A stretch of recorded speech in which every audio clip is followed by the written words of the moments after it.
ए बाबू तब है 85 झुआ भर अपने में बटा है, जो बटा है और राजपाट से हटा है 85 झुआ भर। जब चुनाव आ जाता तो बिक जाता है पौआ भरे पर कोपर राजपाट मिले। भाव पर गौर करेंगे। अरे यारियों ने मेरे देश को, यारियों ने मेरे देश को बर्बाद कर दिया।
बर्बाद कर दिया, बाबा साहब अम्बेडकर ने आजाद कर दिया।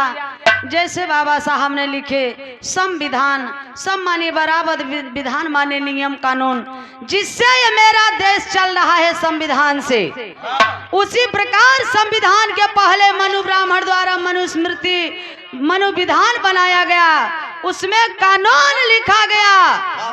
इनके लिए इतनी कड़ी कानून औरतों के लिए, इतना कड़ा कानून औरतों के लिए था कि नारी का काम सिर्फ बच्चा पैदा करना, बिरहा गाना, प्रधानमंत्री बनना नहीं, नौकरी चाकरी करना नहीं, पढ़ना नहीं है। औरत का काम है सिर्फ बच्चा पैदा करना।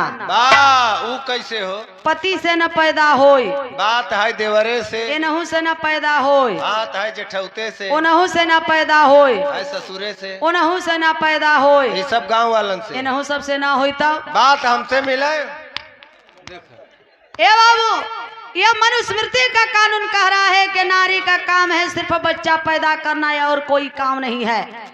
रामचरितमानस में लिखा है, ढोल गमार शूद्र पस नारी और सकल ताड़ना के अधिकारी। ये ढोली के जितने पिटबा उतने बढ़िया बाजी, और का इस शूद्रन के जितने मरबा उतना ही लोग ठीक से रही।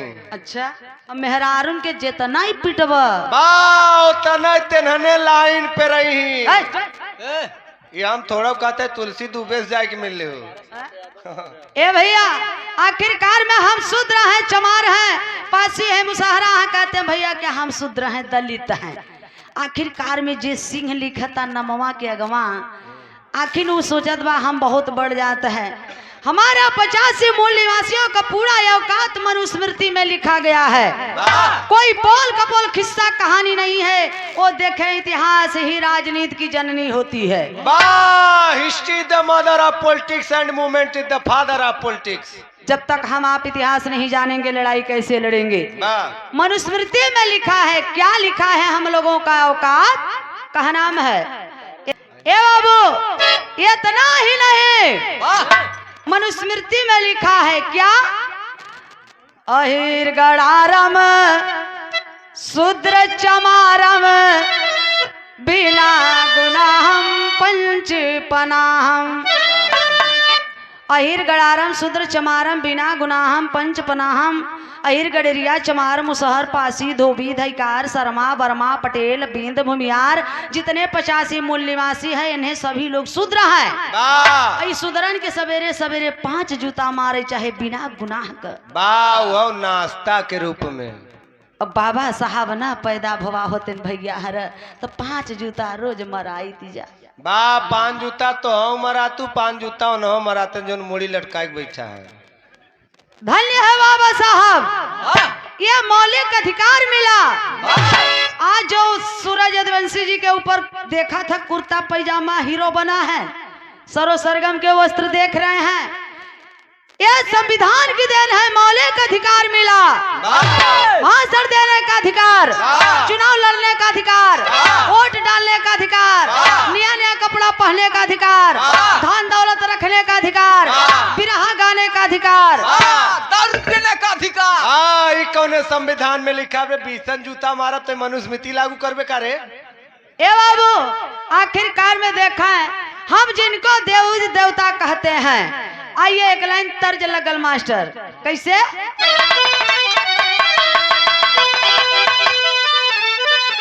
मछरी खियावेला, अरे मछरी खियावेला, सैया ने रमोहे हमके, अरे मछरी खियावेला,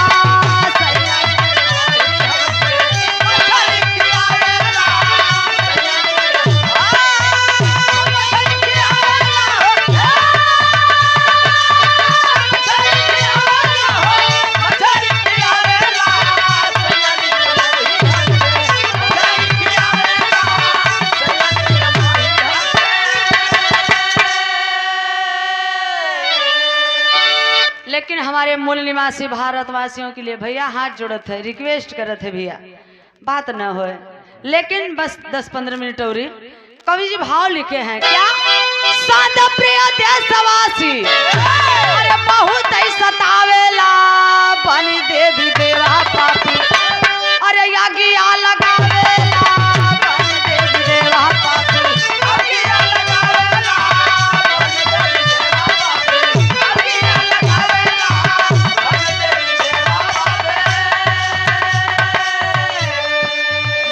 रहे वाला शांत प्रिय स्वभाव के अब पापी देवी देवा बन के हमरे तोहरे में आगी लगाए। जिनको देवता कहते हैं, भगवान कहते हैं, पोल का पोल नहीं है बाबूजी। एक कक्षा 6 के पाठ 4 में उस पाठ का नाम है आर्यों का भारत में आगमन। जिनके देवता कहते हैं इंद्र और विष्णु, ये भगवान नहीं है, ये लोग लुटेरे हैं, चोर हैं, डकैत हैं, गुंडा हैं, मध्य एशिया, ईरान, इराक से आए, हमारे भारत में पूरे भ्रमण किए। दिल्ली, बंबई, कलकत्ता, हरियाणा, इलाहाबाद में जैसे महानगर झूसी है, झूसी को झौस दिया, झूसी नाम पड़ गया। झूसी का पुराना नाम था प्रतिष्ठानपुरी। ऐसे ऐसे महानगरों को भारत में इंद्र ने 90 नगर को फूका। अजय के ना विश्वास हो जाए के ऋग्वेद में 3रे मंडल का 12 सूक्त का 6वां मंत्र सहित खोल के पढ़ लिया।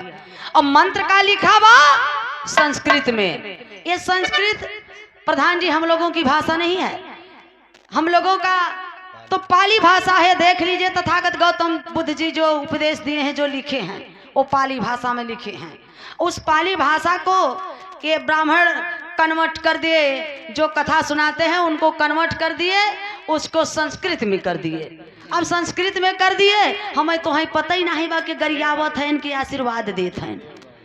उसको बताए देववाणी, उसको बताए देववाणी संस्कृत को। तो संस्कृत में लिखा है इंद्र यज्ञानी नमद पूरे दास पत्नी रघुतमा साक में कम कर्मणा। एक मतलब कुछ पल्ले पड़ा। हाँ, तू मिर्जापुर से यहाँ प्रयागराज में आए हो, सबके गरियावत।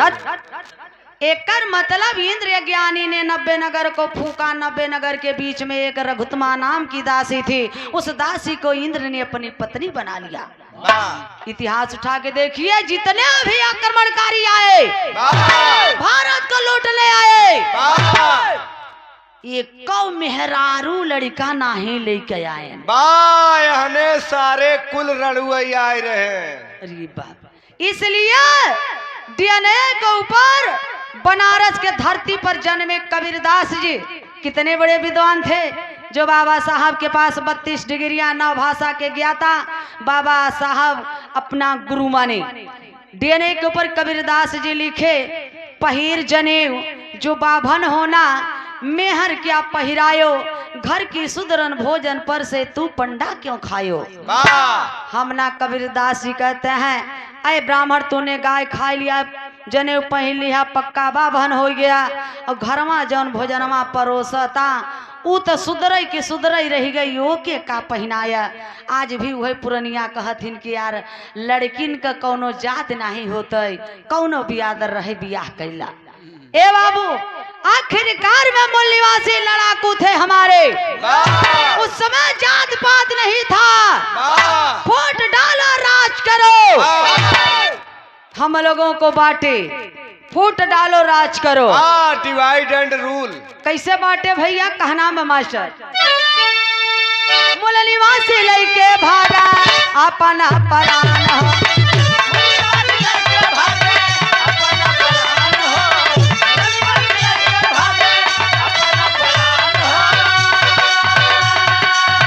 जंगल पहाड़ छिपे सज के समान हो,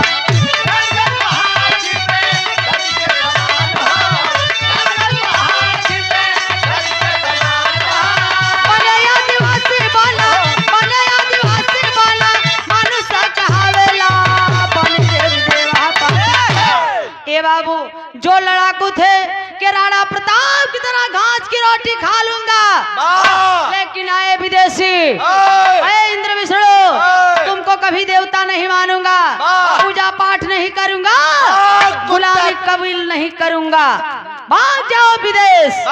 कुत्ता कमीना हरामजादा, चीर फाड़ के फेंक दूंगा, भाग ईरान इराक मध्यसिया। अरे बाप वो अपन जान बचाए बचाए मूल निवासी जो महान पुरुषों ने लड़ाई इस देश के लिए। वाह सुप्रीम कोर्ट, हाई कोर्ट क्या छोटी अदालत है? नहीं, बहुत बड़ी अदालत है, जो कि बाबू ललई राम यादव बाबू सच्ची रामायण लिखे समाज के लिए।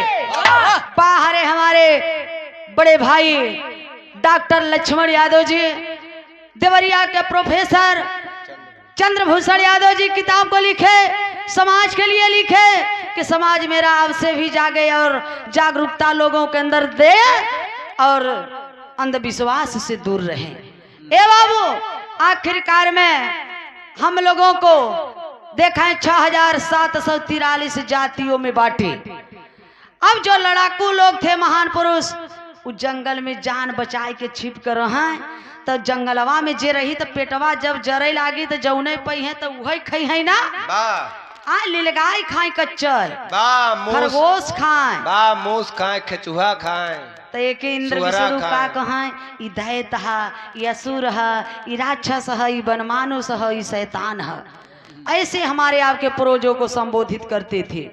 अब जे बाबू लड़ेस ओके कोल भील मुसहरा बनाए, और जे नहीं लड़ेस ओके का बनाए बेईमान। कैसे मास्टर?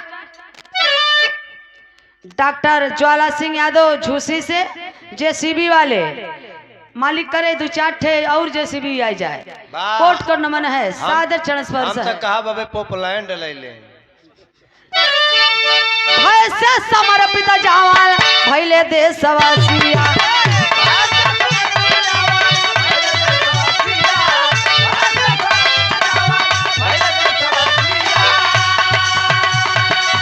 वही बने प्रजा हमरे देश का निवासिया।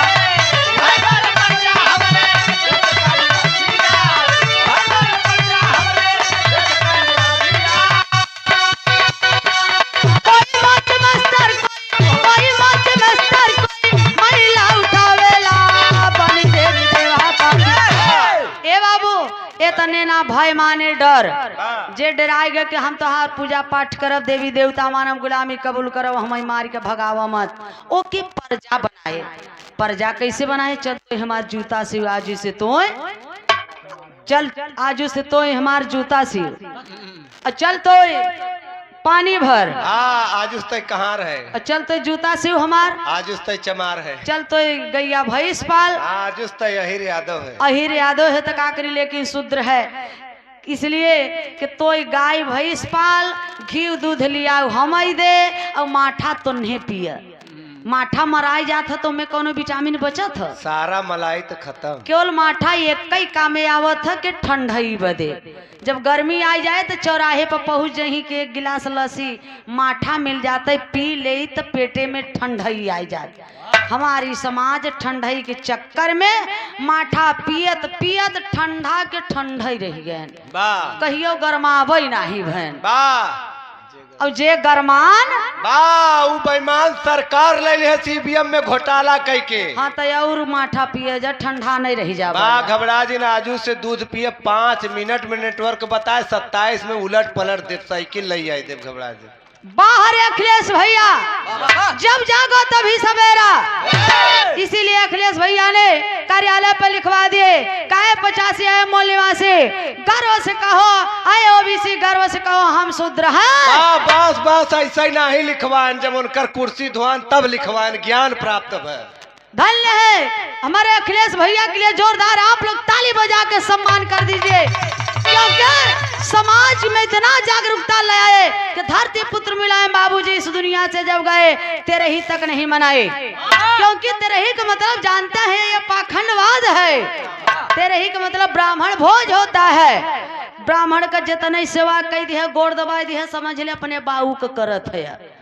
कितना बड़ा पखंड बा, बाऊ मर गए घरे में शुद्धक पड़ी गए, तेरे ही के दिन दाढ़ी छोलवाई लेबा, मोछा छोलवाई लेबा, कपारे के बार छोलवाई लेबा, शुद्ध हो गवा। बा पूरा गोदाम साली बाकर रह गई, कुल चीज गिरवाई दे तब नया निर्माण हो तो मान ले कि पक्का तब ते रही है, और ना ही तब कुछ छोड़ दी है तो समझ ला पाखंड है। और इस पाखंड का आंदोलन किए दक्षिण भारत के रहने वाले पेरियार रामास्वामी जो लिखे ए बाबू माननीय आप धरती पुत्र मुलायम बाहर इस परिवार खून के बाबू ललई राम यादव जो बौद्ध धर्म स्वीकार किए, बौद्ध धर्म का क्या पहचान, मानो मानो एक समान, जो खंडन किए बाबू ललई राम यादव उन लिखे हैं, क्या लिखे हैं मास्टर, टेरी के भाव में।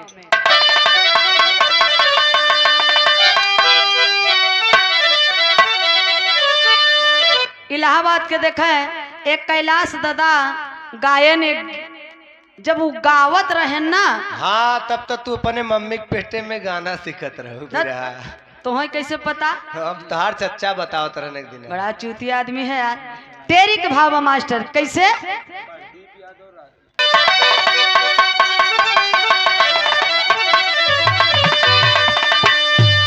हाय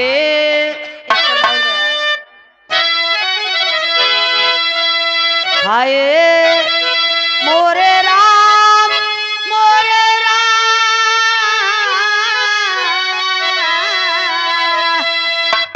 भोले बाबा जोगिया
भैया हर सच्चाई दवाई बहुत कड़ुआ होत है, लेकिन बहुत जबर फायदा करत है, फायदा बहुत जबरदस्त करत है। पवारा हमारे तोहर ये सुधरन के तो अधिकार ही नहीं रहा उस समय पढ़े लिखे के, तो का लिखी ही वेद में लिखे वही पंडित ब्राह्मण, क्योंकि वो देवता थे, विद्वान थे, पढ़े लिखे थे, उनको अधिकार था उस समय, उनका शासन सत्ता था। वो लिखे कि शंकर जी अंजनी के काने में बीर डाल देहन तब हनुमान जी पैदा हो गए। कनवा में डलले से हो उद्यान ऋषि का वीर सरवा पत्ता पे बहत जात रहा, राजा दशरथ का बहिन चंद्रकला चाट लिहिन तब सरवन पैदा हुई। तो वीर नहीं मलाई रहा मलाई, तय अपनो मेहरिया के चटाक पट्टे चटाव था चटाव पैदा करे थे दू चार ठे हम कहते हैं तभी हमार समाज माने कि यूं समय भैया हरे जब चाटे से पैदा हो जाता तो मान ल को लिखे वाला सही लिखे कि वह समय चाटे से पैदा हो तो हुई कोहो तुलसी दुबे ने लिखा है रामचरितमानस में कि तीनों रानी सुमित्रा कैकेयी कौशल्या श्रृंगी ऋषि निषाद के गुफा में खीर खाइन तब जाय का भरत शत्रुघ्न राम एवं लक्ष्मण पैदा भयन। वाह खिरिया खैले से हो। अरे बाप रे बाप ये समय जनरल नॉलेज की बात है सब विज्ञान की बात है पढ़े लिखे विद्वान लोग बैठे हैं सोचिए जे मुँहे से खाई तो गर्भाशय में जाई कि अमाशय में जाई। अरे यार वो जमाने में गर्भाशय अमाशय कनेक्शन एक था। हट चूतिया बनाए हैं भाई हम चूतिया बनाए तुलसिया चूतिया बनाए वो से नहीं मिलत जाता है को जने। अरे बाप रे बाप छीके से चाटे से रगड़े से सरवा पैदा हो जाते हैं 5 किलो मैली से गणेश पैदा हो गए। श्री रामचंद्र मूत दिहंत रक्तासुर पैदा हो रमवा जस जस मुते रक्तासुर ससुरा तस तस बाढ़त जाए उन्हें किताबे में लिखा हुआ सोचे वाली बात है हाथी का मूड़ी को हो गणेश के गर्दने पर फिट होगा बा दवाई के मर रिएक्शन नहीं करे मर जाए चाहता रहा वो लड़का के तर सोचे वाली बात है 99 अंडा जैसे हंसवा दे दी है कहता चाहे बाउर सुनता चाहे सरेग आप लोग तर्कशील हैं इसीलिए तथागत गौतम बुद्ध जी कहते हैं जो तर्क ना करे वो धर्मांध है जो तर्क नहीं कर सकता वो मूर्ख है जो तर्क करने की साहस नहीं रखता वो दास है यो गुलाम है। हम नाय कथे सरोजवा के बतिया मानी ला भैया हर पढ़े लिखे है दिमाग बा आप लोग यूज कैल तर्क कैल तब माना देखा है ये भाव पे आदरणीय ज्वाला सिंह यादव विनोद प्रधान जी ये देखा है